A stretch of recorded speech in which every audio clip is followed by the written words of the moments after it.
ভাই সালাম আলাইকুম। ওয়ালাইকুম আসসালাম। কেমন আছেন ভাই? আলহামদুলিল্লাহ ভালো আছেন ভাই? ভালো। যাই হোক, আমি একটু রুহুল ভাইয়ের সাথে কথা বলি। ভাই কি নাম জানো, একটু পরিচয় দেন। আমার নাম মোহাম্মদ রুহুল আমিন, গ্রাম ছয়খাদা, থানা কোটচাঁদপুর, জেলা ঝিনাইদহ। বাপের নাম বলেন। আসাদুল বিশ্বাস। আসাদুল বিশ্বাস। আমরা যে জায়গায় দাঁড়িয়ে কথা বলছি এই জায়গাটার নাম বলবেন। এটা হচ্ছে ছয়খাদা প্রাইমারি স্কুল। প্রাইমারি স্কুল, ছেলেপিলে পড়ছে, আমরা দেখতে পাচ্ছি ইনশাল্লাহ। তো যাই হোক, আমরা এখন কথা বলছি প্রাইমারি স্কুলের পাশে ছয়খাদারের মাঠ। জি। তো এটা কি ভুট্টা ভাই? এটা আমার এই ভুইতি 3 বিঘে জমি, 100 শতক জমি। জি। তা এখানে আমি 2টা জাত লাগাইছি। কি কি জাত লাগাইছেন? হাসান 55 আর একটা রূপালী 55। জি। রূপালী 55 ওই সাইডে। আচ্ছা আচ্ছা। আর এইটা যেখানে দাঁড়িয়ে আছে এটা হাসান 55। হাসান 55। তা এই জাত আরো লাগাইছি, ওইটা হচ্ছে আগড়ি, আর এইটা নাবি জাত। সর্বোচ্চ মানে আমি লাগাইছি এই 52 দিন বয়স আজকে। মানে আজকে 21 জানুয়ারি থেকে শুরু করে 52 দিন বয়স।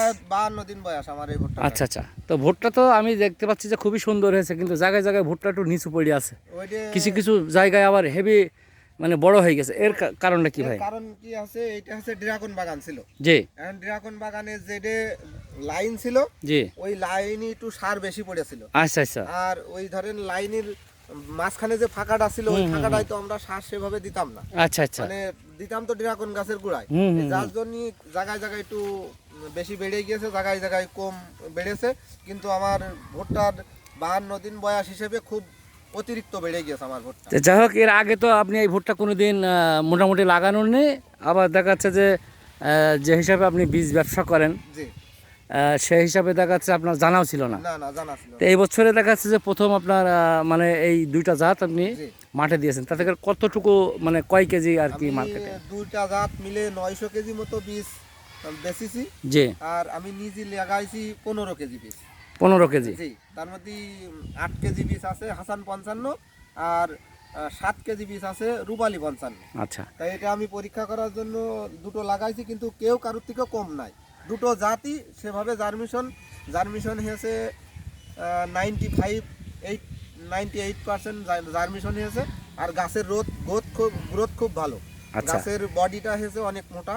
তবে আশা করি আমার ভুট্টার যে কায়দায় গাছ আছে, এই এলাকায় সব থেকে ফলনশীল ভুট্টা হবে এটা।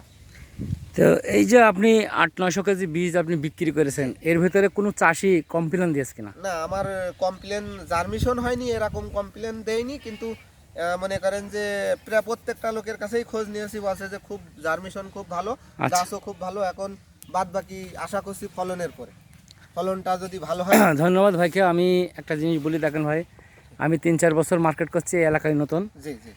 আগামীতে ইনশাল্লাহ আমার চিন্তা ভাবনা আছে যে আপনাদের এলাকায় ভালোভাবে দেখা যাচ্ছে যে আরও ছড়ানোর জন্যে। যেহেতু প্রথম যে কোনো জায়গায় দেখা যাচ্ছে যে শুরু করতে হলে পরে অল্প দিয়েই করতে হয়, তো সেই হিসেবে অল্প দিয়ে শুরু করেছি। আগামীতে যদি আল্লাহ বাঁচি রাখে, আল্লাহ যদি করায়, তাহলে দেখা যাচ্ছে যে আমরা সেভাবে করব। যাই হোক, আমি একটু আপনার বাম পাশে যে ভাই আছে একটু নাম পরিচয় দিয়ে। ভাই আপনি নাম পুরো ডিটেলটা পরিচয় দেবেন। নাম মোহাম্মদ মুক্তাদুর রহমান লিপ্টন। জি, জোরে বলেন। থানা কোটচাঁদপুর, জেলা ঝিনাইদহ। আচ্ছা। এটা তো আপনার জমি তো দেখে আসলাম নাকি? তো এটা তো হলো আলাদা একটা জাত, আপনি কি মনে করছেন? আশা করি ফলন অনেক ভালো হবে। মানে গাছের আসলে গাছগুলো অনেক আছে, মানে গাছগুলো মোটা কিনা? গাছ মোটা আছে। মোটা আছে। তো যাই হোক, আমরা এই মাঠটা দেখলাম, রুহুল আমিন ভাইয়ের ভই দেখলাম।